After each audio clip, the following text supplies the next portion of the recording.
This is the last glass of Spritz. A renowned but cynical New York food critic and an idealistic young winemaker clash during a trip to the Veneto region of Italy, where they discover that behind every flavor lies a story and sometimes an unexpected passion. We open on a bustling outdoor market in Brooklyn. Julian, mid-40s, impeccably dressed, walks through the crowd with an air of detachment. He stops at a small Italian restaurant and orders a Spritz. As he sips the drink, we hear his voice over. I'm a food critic. My job is to tell people what they're eating wrong, and this place is doing it really wrong.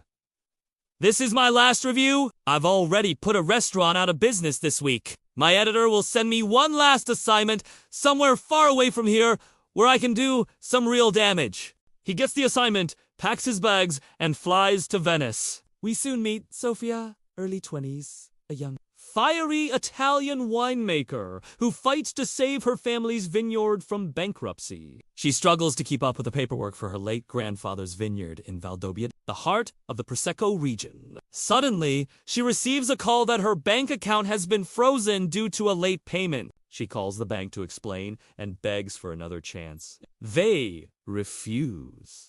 Desperate, she calls her father in America to ask for help. He also refuses, saying that he's already spent too much helping her.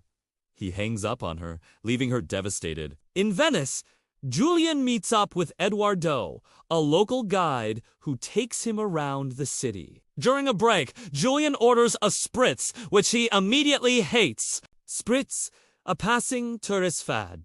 Nothing more. Sofia enters and overhears his comment. She angrily confronts him, defending the Spritz and its Venetian origins. They argue until Eduardo steps in to stop them. Soon, they're forced to travel together for a series of food and wine events, each testing Julian's patience and exposing the chasm between them. Through the canals of Venice, the hills of Valdobbiadene, and the taverns of Treviso, their relationship evolves. While Julian continues to evaluate everything with clinical detachment, even finding faults in the spectacular view, Sofia shows him the story behind every dish and every glass. The hands that harvested the grapes, the stories of the grandparents who created the recipes, the toil and joy of country life. One evening, after reading a particularly nasty review of a friend of Sofia's restaurant, she bursts into tears. Comforting her, Julian learns that the restaurant has gone bankrupt. He feels awful, realizing that his reviews have ruined another small business.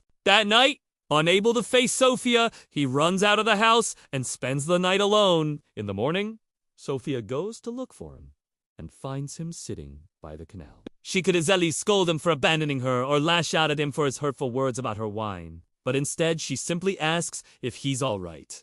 Seeing her kindness, he breaks down and tells her the truth that he doesn't deserve her affection. As the festival approaches, Sofia is still struggling to save her family's business. With only days left before the bank seizes the vineyard, she receives an email from a New York Times editor asking for an article about the Prosecco region. Remembering Julian's writing skills, she asks him to write it.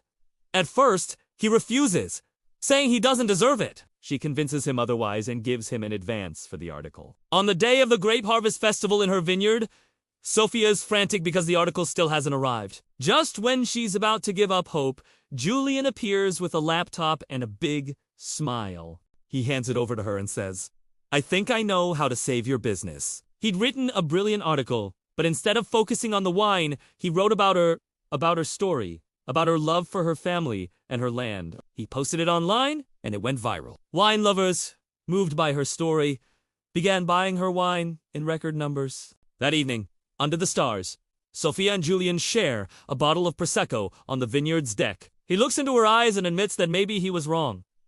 It's not just a drink. It's a symbol of a friendship, a new beginning, and a life worth savoring. He raises his glass to her, to the last glass of She smiles and clinks her glass against his. To the last glass of